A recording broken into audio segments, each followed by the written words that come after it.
Hey everyone, Rapid here, and welcome to Nostalgia Gaming Retrospective, the series where we take a look back into the history of this very channel and the people behind the magic.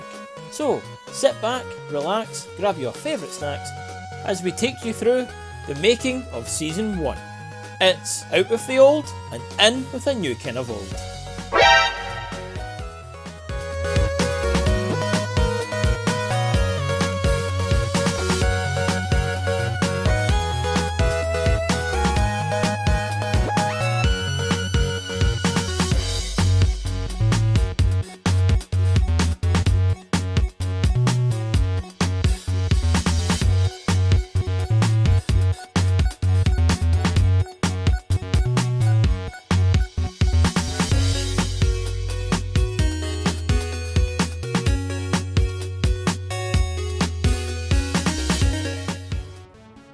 Now, where were we?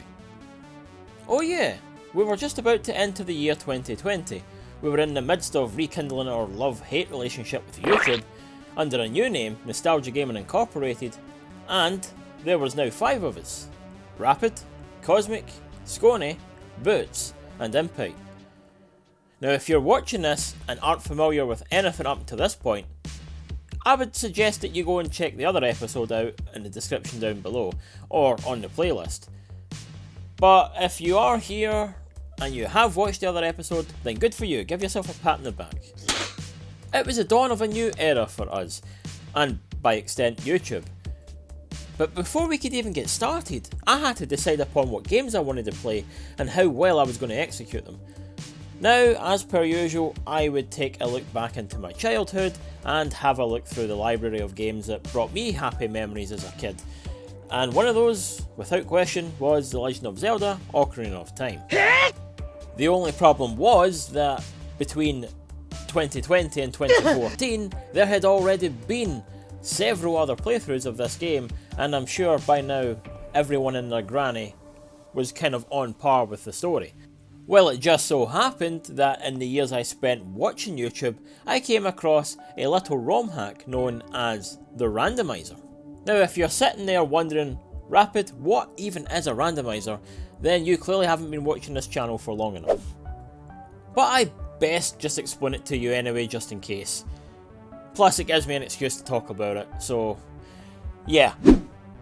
What the Legend of Zelda randomizer actually is it kind of takes the items from the game itself and mixes them into what's called an item pool and then drops them back into the game randomly. Ta-da! I mean, there are some other cosmetics like the colour of Link's tunic can be changed, and as later versions dropped in the years, there has been other changes too. But the version I had first played off of was version 2.0, and back then there wasn't really much that was changed. Still, I was having fun with it, and that is what mattered the most. Having a game that you knew like the back of your hand was one thing, but going into it fresh, like having some things changed that even I wasn't aware of, I mean, this was like a whole new, or a new kind of old. You see what I did there? Okay, we've already done that joke like twice now, but yeah. The one good thing about playing the randomizer meant that even if I ran out of things to say to you, the audience, that I could be pleasantly surprised by the game itself, which in turn would at least keep it interesting, if not for me. Now I could go on about the randomizer, but I've a lot more to get through and so little time. But let's just say the randomizer was that pleasant of an experience to play that I guess I just kept on playing them.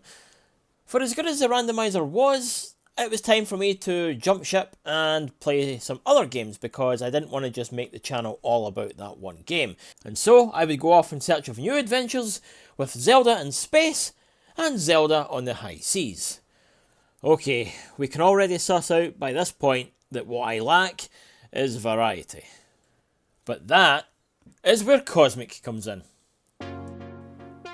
You see, it's understandable that full-on playthroughs of games aren't for everyone.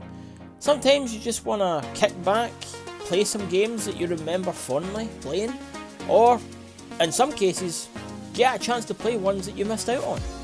And that was what was special about Cosmic's Cult Classics.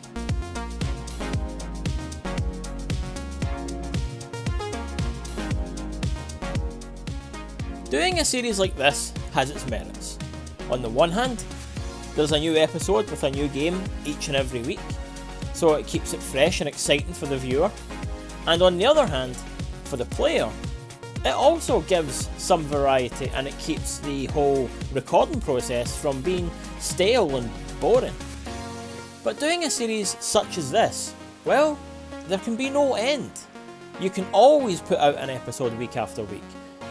That wasn't exactly fitting for someone who also had a full-time job, so we then decided that we were going to limit the series to about 10 episodes, with the added potential for Halloween and Christmas specials too. And this kind of idea would pave the way for other series on the channel in later years. That way, so we hook that up, we do that, so this basketball is going to fall, hit the mouse and push the bowling ball. But now that Cosmic and I were sorted for what we were set to do on the channel, it was time to look at what everyone else was going to do. And the next person that was due up was Boots. Now Boots' idea was rather unique when it came to what we were putting on this channel. And remember, we hadn't yet adopted the name of Retro, we were still going by the name of Nostalgia Gaming Incorporated. So largely, the term Nostalgia Gaming could literally mean anything that was nostalgic to you. And in Boots' case, that was Black Ops 3 Zombies. With this series, the idea was to do a survival episode on a different map each week, and Boots would try and do just that. The series was going to be called Quick Revive with Boots, and from what I can remember, there was going to be about 5 episodes, with the last one being set to release on November 5th, to coincide with Bonfire Night.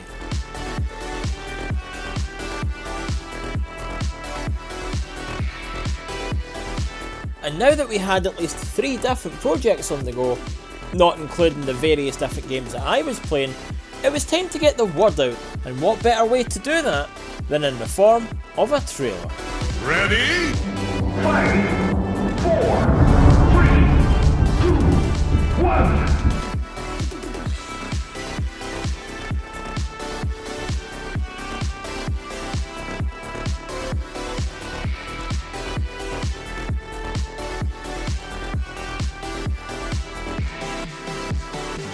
The new trailer's purpose was to reintroduce us to the YouTube world and feature some of what we had on offer.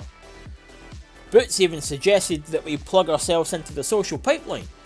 We joined various groups on Facebook and Discord, groups full of other content creators, groups that we are still very much a part of today. And through these groups, we made even more friends, more than I could ever have imagined. We were on the up and up, and gaining even more popularity on YouTube. Okay, so we were still early phase, kind of well under the 100 subscriber mark, but this had been the most that we'd ever gained on any channel ever. So for us, there was no question. This truly was a win-win. And just as things were starting to take off, this would be around the time where, unfortunately, we would take our first hit, in that one of our members would have to drop out due to work-related issues. As mentioned in the previous episode, that was Impite, which was really unfortunate because Impite hadn't yet made her mark in the channel. Despite this though, we knew that we still had something good, and it was up to the rest of us to build on that. Many of the discussions that took place behind the scenes involved what kind of direction the channel was taking and what kind of games we were set to play. We came to realise that the games that we were playing all came from around the same time. You know, games that we grew up playing as young children, the exception being Black Ops 3. It seemed like Nostalgia Gaming Incorporated was beginning to find an identity, and it focused more on the games of the past rather than the games that were more recent, even if they were around 2 to 3 years old. Building the channel around this idea meant that a few last minute changes had to be made. One of those being that Black Ops unfortunately could no longer feature on this channel. Although we did allow for some time for Boots to get his full series out, unfortunately though he was unable to due to other commitments, which only helped finalise the decision even more. Nostalgia Gaming Incorporated would then switch to the more familiar Nostalgia Gaming Retro. Changing the name around this time probably wasn't a great idea, but given we were still a small channel, it probably wouldn't have mattered in the long run. By this point, Sconey had jumped on board with an idea to play NES games. One game every week for an hour, and then he would rate it out of 10, resulting in the aptly known Sconey Scores. But what about Quick Revive with Boots? I mean, after all, that was the title for his series based upon the game that he was set to play. Well, Boots would get to keep the name, but Boots chose to play games from the Game Gear library and Sega Genesis or Mega Drive, depending on where you're watching this from. Neither of these two shows would really appear on the channel around this time, except maybe for Sconey Scores, who did do a limited run during Zelda month of that year. I mean, it was largely difficult for anyone to find the time during the pandemic in order to do these videos, let alone edit them. Admittedly, I was feeling the pressure around this time. I mean, aside from my own projects, I was editing for Cosmic's Cult Classics as well, and that kind of put projects that I was working on or had planned to work on in jeopardy.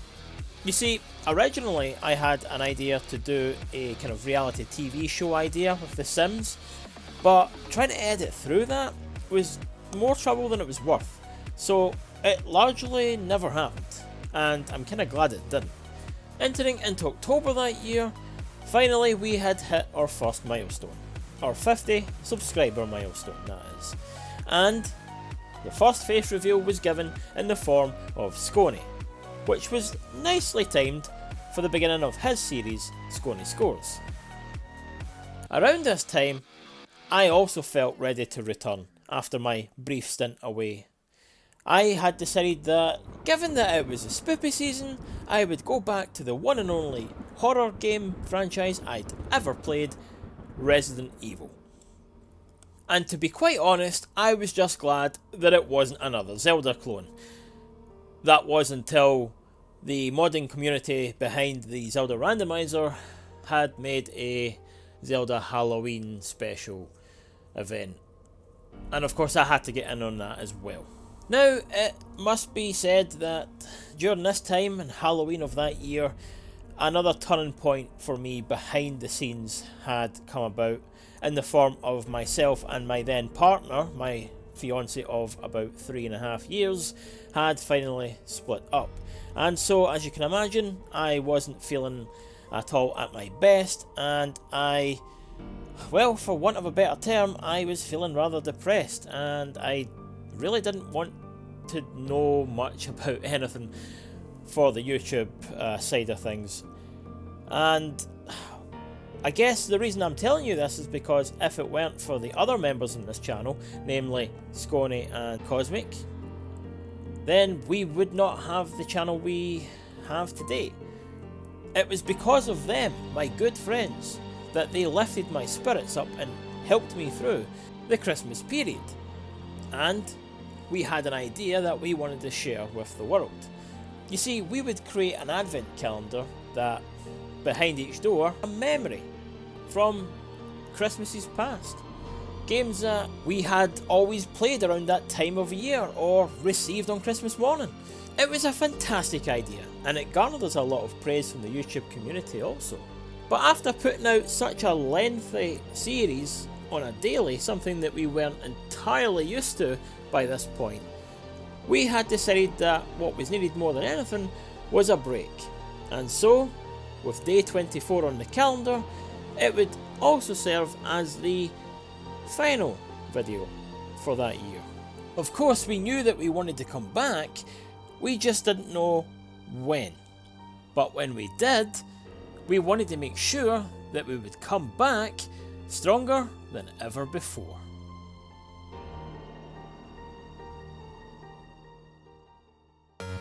Hey there everyone, thanks again for watching this episode of the Retrospective. I really hope you enjoyed this breakdown of Season 1. When we return later in the year, we will be looking further into the channel and all things Season 2, so please keep an eye out for that when the video drops. But if you enjoyed this, please drop us a like, share this video, subscribe, all that jazz, and I will see you for the next part. Until next time, stay cool.